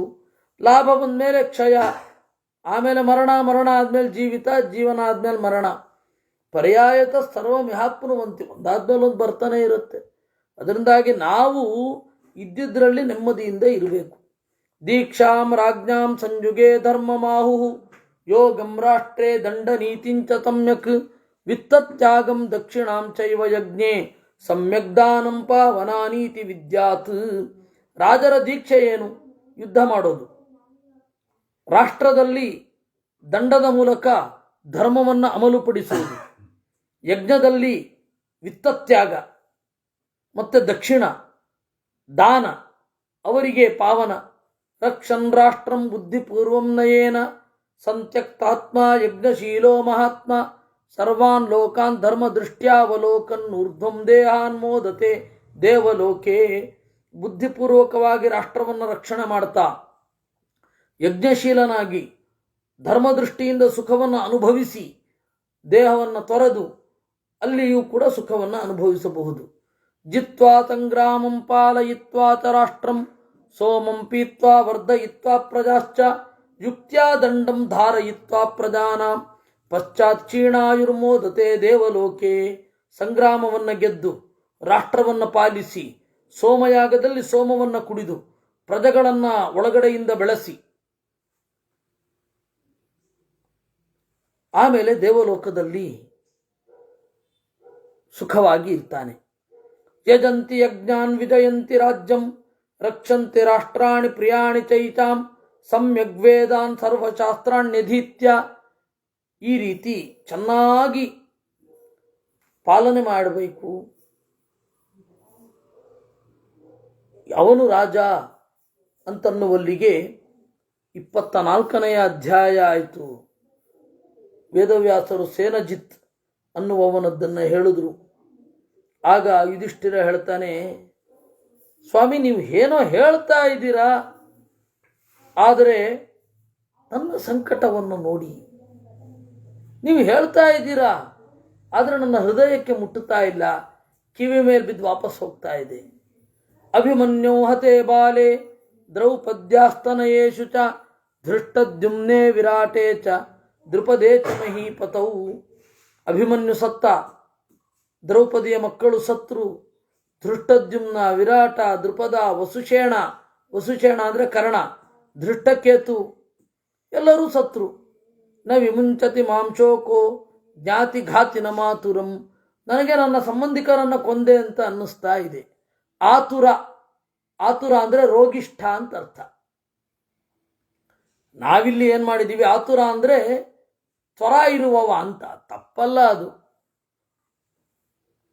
ತ್ವರ ಅಂತ ಹೇಳೋದು ಶಬ್ದ ತುರ ಅಂತ ಆಗುತ್ತೆ, ಆದರೆ ಆತುರ ಅಂದರೆ ರೋಗಿಷ್ಠ ಅಂತನೂ ಅರ್ಥ ಇದೆ. ರೋಗಿಷ್ಠ ನಾನು. ರಾಜ್ಯ ಕಾಮುಕ ಮತ್ಯುಗ್ರಂ ಸ್ವವಂಶೋತ್ಸಾದಕಾರಕಂ. ರಾಜ್ಯವನ್ನು ಬಯಸಿ ನನ್ನ ಪೀಳಿಗೆಯನ್ನೇ ಕೊಂದುಕೊಂಡೆ ಅಂತ ಅನ್ನಿಸ್ತಾ ಇದೆ ಸ್ವಾಮಿ. ಶೋಕ ನನಗೆ ಬಿಡ್ತಾನೇ ಇಲ್ಲ. ಯಸ್ಯಾಂಕೆ ಕ್ರೀಡಮಾನೇನ ಮಯಾ ವಿಪರಿವರ್ತಿತಂ ಸಮಯ ರಾಜ್ಯಲುಬ್ಧೇನ ಗಾಂಗೇಯೋ ಯುಧಿಪಾತಿತಃ. ಯಾರ ತೊಡೆಯಲ್ಲಿ ಆಡಿ ಬೆಳೆದನೋ ಅಂತಹ ಗಂಗೆಯ ಮಗ ಭೀಷ್ಮನನ್ನೇ ಕೊಂದೆ. ಯದಾ ಹೇನಂ ವಿಘೂರ್ಣಂತಂ ಮದರ್ಥಂ ಪಾರ್ಥಸಾಯಕೈ ತಕ್ಷಮಾಣಂ ಯಥಾ ವಜ್ರೈ ಪ್ರೇಕ್ಷಮಾಣಂ ಶಿಖಂಡಿನಂ. ನನಗಾಗಿ ಅರ್ಜುನನ ಬಾಣಕ್ಕೆ ತುತ್ತಾಗಿ ಬಿದ್ದರು ಅವರು. ವಿಘೂರ್ಣಂತಂ, ನೋವಿನಿಂದ ಅವರು ಕಿರಿಚುವಾಗ ನನಗೆ ಶಾಂತಿ ಎಲ್ಲಿದೆ. ಜೀರ್ಣಂ ಸಿಂಹಮಿವ ಪ್ರಾಜ್ಞಂ ನರಸಿಂಹಂ ಪಿತಾಮಹಂ. ಜೀರ್ಣವಾದ ಸಿಂಹ ಬಾಣಗಳಿಂದ ಉತ್ಕಟವಾಗಿ ತುಂಬಿದೆ. ಅವರನ್ನು ನೋಡಿ ನನ್ನ ಮನಸ್ಸು ವ್ಯಥೆಗೊಂಡಿದೆ. ಪ್ರಾಂಗುಖಂ ಸೀದಮಾನಂಚ ರಥಾತ್ ಪರರಥಾರುಜಂ ಘೂರ್ಣಮಾನಂ ಯಥಾ ಶೈಲಂ ತದಾ ಮೇ ಕಶ್ಮಲೋ ಭವತ್. ಪ್ರಾಂಗುಖನಾಗಿ ಕುಸಿಯುತ್ತಿರುವ ಅವನನ್ನು ನೋಡಿ ನನಗೆ ಆಗ ದುಃಖ ಆಯಿತು.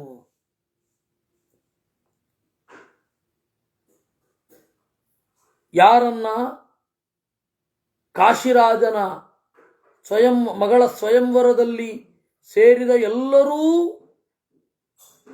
ಸೋಲಿಸ್ಲಿಕ್ಕೆ ಆಗಲಿಲ್ವೋ ಒಬ್ಬನನ್ನ, ಅವನನ್ನ ನಾವು ಸಾಯಿಸಿದೆವು. ಏನ ಚೋಗ್ರಾಯುಧೋ ರಾಜ, ಉಗ್ರಾಯುಧ ಅನ್ನುವ ಚಕ್ರವರ್ತಿ ಯಾವ ಭೀಷ್ಮರಿಂದ ಸತ್ತನೋ ಅವನನ್ನು ನಾವು ಬೀಳಿಸಿದೆವು. ಸ್ವಯಂ ಮೃತ್ಯುಂ ರಕ್ಷಮಾಣ ಪಾಂಚಾಲ್ಯಂ ಶಿಖಂಡಿನಂ. ಶಿಖಂಡಿಯನ್ನ ಅವನೇ ಕೊಲ್ಲಬಹುದಿತ್ತು, ಆದರೂ ಕೊಲ್ಲಲಿಲ್ಲ. ಯಾಕೆಂದ್ರೆ ಅವನದೊಂದು ವ್ರತ ಇತ್ತು. ಆದ್ದರಿಂದ ಯದೈನಂ ಪತಿತಂ ಭೂಮೌ ಅಪಶ್ಯಂ ರುಧಿರೋಕ್ಷಿತಂ.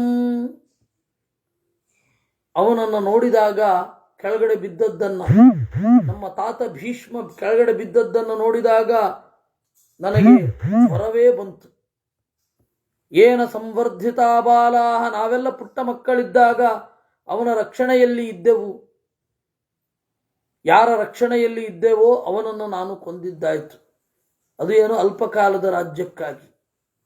ಇನ್ನು ನಮಗೆ ಪಾಠ ಹೇಳಿಕೊಟ್ಟ ಗುರುಗಳು, ಆಚಾರ್ಯರು, ಅವರನ್ನ ಮಿಥ್ಯಾ ಪಾಪೇನೋಕ್ತ ಸುತಂ ಪ್ರತಿ, ಸುಳ್ಳು ಹೇಳಿದೆ, ಅದಿವತ್ತಿಗೂ ತನ್ಮೇ ದಹತಿ ಗಾತ್ರಾಣಿ, ಇವತ್ತಿಗೂ ನನಗೆ ಬೆಂಕಿ ಕೊಟ್ಟ ಹಾಗಾಗತ್ತೆ. ಅದನ್ನು ನೆನಪಿಸಿಕೊಂಡ್ರೆ, ರಾಜನ್ ಸತ್ಯ ಅಲ್ವಾ ಸತ್ಯ ಅಲ್ವಾ ಅಂತ 2-3 ಬಾರಿ ಕೇಳಿದ. ಕಡೆಗಾಲದಲ್ಲಿ ಓ ಇವನು ಸುಳ್ಳು ಹೇಳ್ತಾ ಇದ್ದಾನೆ ಅಂತ ಅನ್ಸಿರ್ಬೇಕು. ಸತ್ಯಮಾಖ್ಯಾ ಹಿರಾಜನಸ್ತ್ವಂ ಯದಿ ಜೀವತಿ ಮೇ ಸುತಃ, ಸತ್ಯಂ ಆಮರ್ಚಯನ್ ವಿಪ್ರೋ, ಸತ್ಯವನ್ನ ಕೇಳ್ತಾ ಇದ್ದಾನೆ, ಸತ್ಯ ಹೇಳು ಸತ್ಯ ಹೇಳು ಅಂತ. ಕುಂಜರಂ ಚಾಂತರಂ ಕೃತ್ವ ಮಿಥ್ಯೋಪಚರಿತೋ ಮಯ, ಆನೆಯನ್ನ ಅಡ್ಡಗಿಟ್ಟು ಸುಳ್ಳು ಹೇಳಿದೆ. ಕುಂಜರ ಅಂತ ಇವನು ಗೊಣಕೊಂಡಿದ್ದು, ಅವನಿಗೆ ಕೇಳಿಸೋ ಹಾಗೇನಿರಲಿಲ್ಲ. ಇವರೇನೇನೋ ಹೇಳ್ತಾರೆ, ಕುಂಜರಹ ಅಂತಂದ, ಅದಕ್ಕೆ ಶಂಕ ಊದ್ಬಿಟ್ಟ, ಅದನ್ನು ಕೇಳಿಸ್ದೇ ಇರೋ ಹಾಗೆ ಅಂತ ಮತ್ತೆ ಕೇಳಲ್ವಾ? ಹೇಳಲೇ ಇಲ್ಲ. ಕೇಳಿಸ್ತಾ ಸರಿಯಾಗಿ ಹೇಳು ಅಂತ ಹೇಳಲ್ವಾ? ಅಲ್ಲ, ಇವನೇ ಕುಂಜರಹ ಅಂದ. ಅಷ್ಟು ದೂರದಲ್ಲಿ, ಯುದ್ಧದಲ್ಲಿ, ಗಲಾಟೆಯಲ್ಲಿ. ಸತ್ಯ ಕಂಚುಕಮಾಮುಚ್ಯ ಮಯೋಕ್ತೋ ಗುರುರಾಹವೇ, ಸತ್ಯವೆಂಬ ನನ್ನ ಕವಚವನ್ನು ತೊರೆದು ಹೇಳಿದೆ, ಅಶ್ವತ್ಥಾಮ ಹತ ಇತಿ ಕುಂಜರೇ ನಿಹತೆ ಮುನೇ. ಅದರಿಂದಾಗಿ ಗುರುಗಳನ್ನು ಕೊಂದದ್ರಿಂದ ಯಾವ ಲೋಕಕ್ಕೆ ಹೋಗ್ತೇನೋ ಅಂದ. ಹೀಗೆ ಅವನ ಶೋಕ, ಸ್ವಗತ ಶೋಕ ಮುಂದುವರಿಯುತ್ತೆ. ಹೇಳಿಬಿಡ್ತೇನೆ, ಇನ್ನೇನು ಸ್ವಲ್ಪನೇ ಇದೆ. ಕರ್ಣನನ್ನ ಕೊಂದೆ, ನನ್ನ ಅಣ್ಣ ಜ್ಯೇಷ್ಠ ಭ್ರಾತುರಮತ್ಯುಗ್ರಹ ಕೋಮತ್ತ ಪಾಪಕೃತ್ತಮಃ ಅಭಿಮನ್ಯು ಬಾಲಕ, ನಾನು ಲುಬ್ಧ ಲೋಭದಿಂದ ಪ್ರವೇಶಯಮಹಂ, ದ್ರೋಣಾಚಾರ್ಯರ ಸೈನ್ಯಕ್ಕೆ ತೂರಿಸಿದೆ. ತದಾ ಪ್ರಭೃತಿ ಬೀಭತ್ಸುಂ ನ ಶಕ್ನೋಮ್ಯಭಿವೀಕ್ಷಿತುಂ, ಅರ್ಜುನನನ್ನು ನೋಡ್ಲಿಕ್ಕಾಗ್ತಾ ಇಲ್ಲ ನನಗೆ, ಕೃಷ್ಣನನ್ನ ನೋಡ್ಲಿಕ್ಕಾಗ್ತಾ ಇಲ್ಲ. ಭ್ರೂಣ ಹತ್ಯೆ ಮಾಡಿದವ ಅವನ ತಂದೆ ಬಂದರೆ ಹೇಗೆ ನೋಡ್ಲಿಕ್ಕಾಗಲ್ವೋ, ಕಣ್ಣು ತಪ್ಪಿಸ್ಬೇಕಾಗ್ತದೋ ಹಾಗನ್ನಿಸ್ತಾ ಇದೆ. ಸೋಹಮಾಗಸ್ಕರ ದ್ರೌಪದೀಂ ಚಾಪ್ಯ ದುಃಖಾರ್ಹಾಂ, ದ್ರೌಪದಿ 5 ಮಕ್ಕಳನ್ನ ಕಳ್ಕೊಂಡಿದ್ದಾಳೆ. ಸೋಹಮಾಗಸ್ಕರ ಪಾಪ, ಇವೆಲ್ಲ ಆಗಿದ್ದು ನನಗಾಗಿ. ಪೃಥಿವೀ ನಾಶಕಾರಕಃ, ನಾನು ಹೀಗೇ ಇದ್ದು ಶೋಷ ಇಷ್ಯೇ ಕಳೇಬರಂ, ನನ್ನ ದೇಹವನ್ನ ನಾಶ ಮಾಡಿಕೊಳ್ತೇನೆ. ಪ್ರಾಯೋಪವಿಷ್ಟಂ ಜಾನೀಧ್ವಂ, ಇವತ್ತಿಂದಲೇ ಪ್ರಾಯೋಪವೇಶ ಕುಳಿತು ಬಿಡ್ತೀನಿ. ತಥಾನ್ಯಾಸ್ವಪಿ ಜಾತೀಷು ನ ಭವೇಯಂ ಕುಲಾಂತಕೃತ್, ಬೇರೆ ಮುಂದಿನ ಜನ್ಮಗಳಲ್ಲಿ ನಾನು ಈ ತರಹದ ಕುಲಾಂತಕ ಆಗಬಾರದು. ನ ಭೋಕ್ಷೇ, ಊಟ ಮಾಡೋದಿಲ್ಲ. ನ ಚಪಾನೀಯಂ, ನೀರು ಕುಡಿಯೋಲ್ಲ. ಶೋಷ ಇಷ್ಯೇ ಪ್ರಿಯಾನ್ ಪ್ರಾಣಾನ್ ಯಹಸ್ತೋಹಂ ತಪೋಧನ, ಉಪವಾಸದಿಂದ ಕೂತ್ಕೊಳ್ತೇನೆ. ನೀವೆಲ್ಲ ಹೋಗಿ ಯಥೇಷ್ಟಂ ಗಮ್ಯತಾಂ ಕಾಮ ಮನುಜಾನೆ ಪ್ರತಾದ್ಯವಹ, ಹೊರಟು ಹೋಗಿ ನನ್ನನ್ನು ಬಿಟ್ಬಿಡಿ. ಸರ್ವೇ ಮಾ ಮನುಜಾನಿಧ್ವಂ ತ್ಯಕ್ಷ್ಯಾಮೀದಂ ಕಲೇಬರಂ, ಎಲ್ಲರೂ ಅನುಮತಿ ಕೊಡಿ, ನಾನು ಈ ಶರೀರ ತ್ಯಾಗ ಮಾಡಿಬಿಡ್ತೇನೆ ಅಂದಾಗ ವೇದವ್ಯಾಸರು ಹೇಳಿದರಂತೆ, ಅತಿ ವೇಲಂ ಮಹಾರಾಜ ನಚೋಕಂ ಕರ್ತುಮರ್ಹತಿ. ಏನಪ್ಪ, ಯಾಕಿಷ್ಟೊಂದು ಶೋಕ ನಿನಗೆ? ಪುನರುಕ್ತಂತು ವಕ್ಷ್ಯಾಮಿ ದಿಷ್ಟಮೇತದಿತಿ ಪ್ರಭು, ಎಷ್ಟು ಸರ್ತಿ ಹೇಳಬೇಕು ನಿನಗೆ? ಇದು ದಿಷ್ಟ, ದೈವೇಚ್ಛೆ. ದಿಷ್ಟ ಅಂದ್ರೆ ದೈವೇಚ್ಛೆ. ಸಂಯೋಗಾಶ್ಚ ವಿಯೋಗಾಶ್ಚ ಜಾತಾನಾಂ ಪ್ರಾಣಿನಾಂ ಧ್ರುವಂ ಬುದ್ಬುಧ ಇವತೋ ಯೇಚು ಭವಂತಿ ನ ಭವಂತಿ ಚ. ಸೇರ್ಪಡೆ ಮತ್ತು ಬೇರ್ಪಡೆಗಳು ಮನುಷ್ಯರಿಗೆ ಅತ್ಯಂತ ಸಹಜ. ಸಂಯೋಗ ಮತ್ತು ವಿಯೋಗ. ಬುದ್ಬುಧ ಇವತೋ ಯೇಷು, ಹರಿವ ನೀರಿನಲ್ಲಿ ನೊರೆಗಳ ಹಾಗೆ. ಸರ್ವೇ ಕ್ಷಯಾಂತಾನಿ ಚಯಾಃ ಪತನಾಂತಾಃ ಸಮುಚ್ಛ್ರಯಾಃ, ಸಂಯೋಗ ವಿಪ್ರಯೋಗಾಂತಾಃ ಮರಣಾಂತಂಚ ಜೀವಿತಂ. ಎಲ್ಲ ಏಳುಗಳು ಬೀಳುಗಳೊಂದಿಗೆ ಕೊನೆಗೊಳ್ಳುತ್ತವೆ. ಎಲ್ಲ ಸಂಪತ್ತುಗಳು ನಾಶದೊಂದಿಗೆ ಕೊನೆಗೊಳ್ಳುತ್ತವೆ. ಎಲ್ಲ ಸೇರ್ಪಡೆಗಳು ಬೇರ್ಪಡೆಗಳೊಂದಿಗೆ ಕೊನೆಗೊಳ್ಳುತ್ತವೆ. ಈ ಬಾಳು ಸಾವಿನೊಂದಿಗೆ ಕೊನೆಗೊಳ್ಳುತ್ತದೆ. ಸರ್ವೇ ಕ್ಷಯಾಂತಾನಿ ಚಯಾಃ ಪತನಾಂತಾಃ ಸಮುಚ್ಛ್ರಯಾಃ, ಸಂಯೋಗ ವಿಪ್ರಯೋಗಾಂತಾಃ ಮರಣಾಂತಂಚ ಜೀವಿತಂ. ಸುಖಂ ದುಃಖಾಂತಮಾಲಸ್ಯಂ ದುಃಖಾಂತಂ ಚ ಸುಖೋದಯಂ. ವಿಭೂತಿಶ್ರೀ ಧೃತಿ ಸಿದ್ಧಿರ್ನಾದಕ್ಷೇ ನಿವಸಂಚ್ಯುತಾಂ. ಸುಖ ಅನ್ನೋದು ದುಃಖದೊಂದಿಗೆ ಕೊನೆಗೊಳ್ಳುತ್ತದೆ. ದುಃಖ ಅನ್ನೋದು ಸುಖದೊಂದಿಗೆ ಕೊನೆಗೊಳ್ಳುತ್ತದೆ. ಸಂಪತ್ತು, ಶ್ರೀ, ಧೃತಿ, ಸಿದ್ಧಿ ಅದಕ್ಷರಲ್ಲಿ ವಾಸ ಮಾಡುವುದಿಲ್ಲ. ನಾಲಂ ಸುಖಾಯ ಸುಹೃದೋ ನಾಲಂ ದುಃಖಾಯ ಛತ್ರವಃ, ನ ಪ್ರತಿಜ್ಞಾಲಮರ್ಥಾನಾಂ ನ ಸುಖಾನಾಮಲಂ ಧನಂ. ಒಳ್ಳೆ ಗೆಳೆಯರಿದ್ರೆ ಸುಖ ಏನಾಗಬೇಕು ಅಂತ ಇಲ್ಲ. ಶತ್ರುಗಳಿದ್ರೆ ದುಃಖ ಆಗಬೇಕು ಅಂತನೂ ಇಲ್ಲ. ನೀವು ಒಳ್ಳೆ ಪ್ರತಿಜ್ಞೆ ಮಾಡಿದ್ರೆ ಆ ವಸ್ತು ಸಿಗಬೇಕು ಅಂತನೂ ಇಲ್ಲ. ಹಣ ಇದ್ದು ಕೂಡಲೇ ಎಲ್ಲ ಸುಖ ಸಿಗಬೇಕು ಅಂತನೂ ಅಲ್ಲ. ಯಥಾ ಸೃಷ್ಟೋಸಿ ಕೌಂತೆಯ ಧಾತ್ರಾ ಕರ್ಮ ತಥಾ ಕುರು. ಯಾವುದಕ್ಕಾಗಿ ನೀನು ಬಂದಿದೆಯೋ ಅದನ್ನು ನೀನು ಮಾಡು. ಅತಯೇವ ಹಿ ಸಿದ್ಧಿಸ್ತೆ ನೇಶಸ್ತ್ವಂ ಹ್ಯಾತ್ಮನೋ ನೃಪ. ನಿನಗೆ ನಿನ್ಮೇಲೆಲ್ಲೋ ಕಂಟ್ರೋಲ್ ಇದೆ. ದೈವಕ್ಕೆ ನಿನ್ಮೇಲೆ ಕಂಟ್ರೋಲ್ ಇದೆ. ಅದರಿಂದಾಗಿ ಅದು ಹೇಗೆ ತೋರಿಸುತ್ತೋ, ಯಾವ ದಾರಿ ತೋರಿಸುತ್ತೋ ಹಾಗೆ ಮಾಡು ಅಂತ ಹೇಳಿದರು ಅನ್ನುವಲ್ಲಿಗೆ 25ನೇ ಅಧ್ಯಾಯ. ಇನ್ನು ಉಳಿದದ್ದೇನಿದೆ 26 ನಾಳೆ ನೋಡೋಣ. ಅಶ್ಮಕ ಮತ್ತು ಜನಕ ಅಂತ ಇಬ್ಬರು, ಅವರಿಬ್ಬರ ಸಂವಾದ ನಾಳೆ ಬರುತ್ತೆ, ನೋಡುವ.